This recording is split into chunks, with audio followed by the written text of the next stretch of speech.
But my first ride as a kid, I remember it distinctly.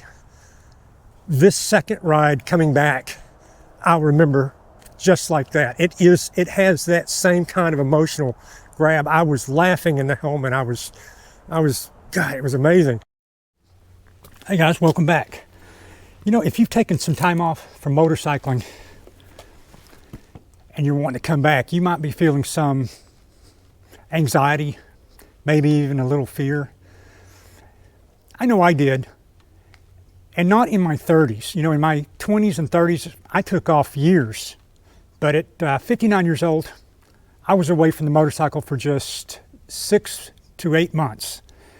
And getting back on this bike was the hardest thing I'd ever done. And if this sounds like you, stick around.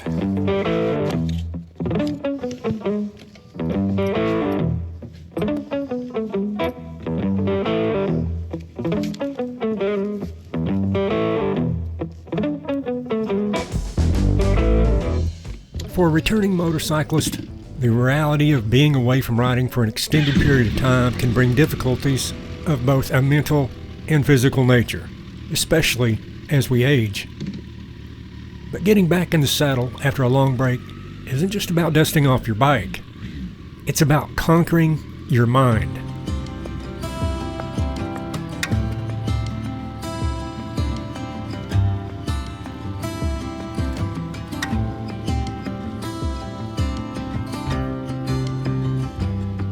You may have 10, 20, 30 years experience or more, but coming back to riding might cause you to pause because you know what's at stake. You know all too well the risks and dangers riding present, and questions pile up in your mind like mental roadblocks. Depending on circumstances, it may not just be a mental hurdle that needs to be cleared. The physical subtleties of operating a motorcycle come into play as well. Squeezing the clutch smoothly, throttle application, brakes, balance, body position, all of it. Do you even still have it?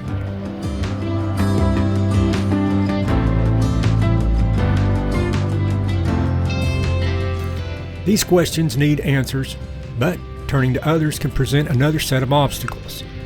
The urge to compare yourself to others or even your younger self will only serve to add more mental roadblocks.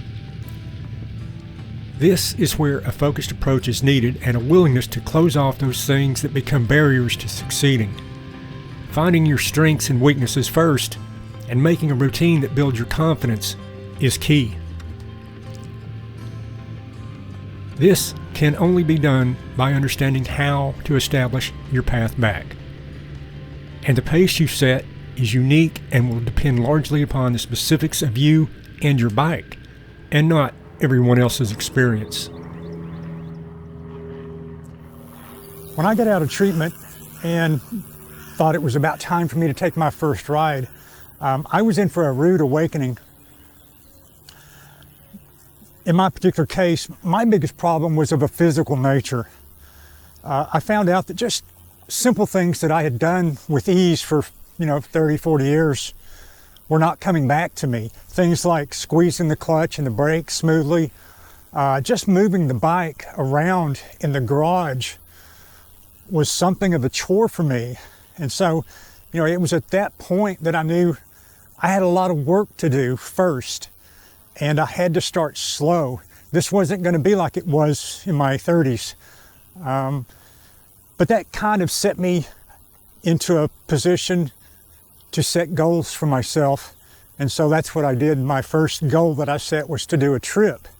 And I gave myself 6 months to work up to it and set off to make it happen.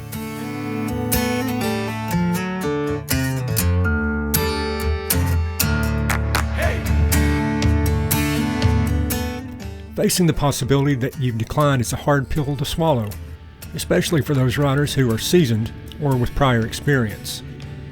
It's humbling, and at times it can be embarrassing, but the sooner you get past all those superficial distractions, the sooner you'll be back in the saddle and enjoying your ride once again. If you've ridden in the past, then you've been here before, learning to ride, even if you forgot what that felt like. Think of it like this. Remember that first time you rode with confidence? It was like magic. And you'll never forget it because that was an achievement, a personal marker in your life that no one can ever take away.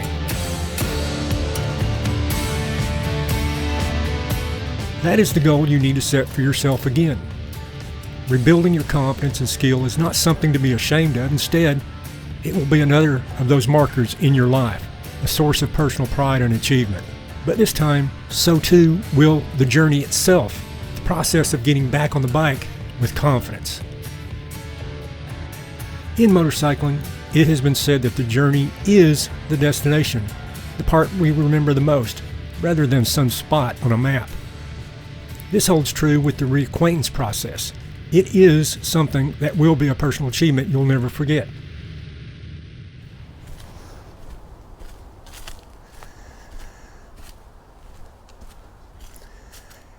You know, for me,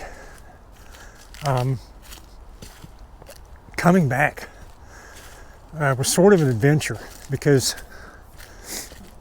you know, even though I knew that physically I wasn't ready to ride yet, it was my memory of what riding felt like that kind of propelled me and set me into kind of this, I don't know, it was almost euphoric. You know, they say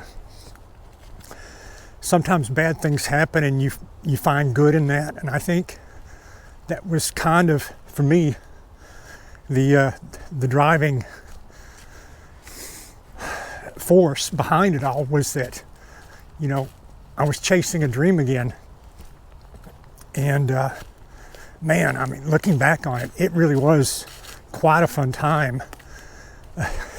Except all the radiation and chemotherapy and all that stuff. But, you know, even then, like I said, physically I was having to get back on my feet again. And so even when I was in treatment, I was taking radiation and chemotherapy every day. I would use those trips to the hospital. I drove myself and I would park on the 6th level of the parking garage, which was a block away from where I had to go to get treatment. And I would park on the 6th floor, walk down 6 floors, a block to the hospital, walk up 4 floors. I never took the elevator for 7 weeks. And all of that was really, you know, helping me get my legs back under me. But in the evenings, you know, this is where it sounds like I was a kid again, but I would go out and just sit on the bike, you know, just because I had to get my feel for the levers and all this stuff, and even the seating position, which was very uncomfortable at first. And it would have been so on any of the bikes, just not being on a hospital bed or a couch or something was uncomfortable. But just every night, just go out there and envision what it would be like to be back on that motorcycle was just, it was propelling me. And it actually was a fun time for me. Now looking back at it, I kind of will cherish that forever, because you know, it's like I said earlier, it becomes a marker in your life of something you achieved and you did. And I think for anyone that's getting back into motorcycling, if you've done it before, where there's a will, there's a way, and you can do it again.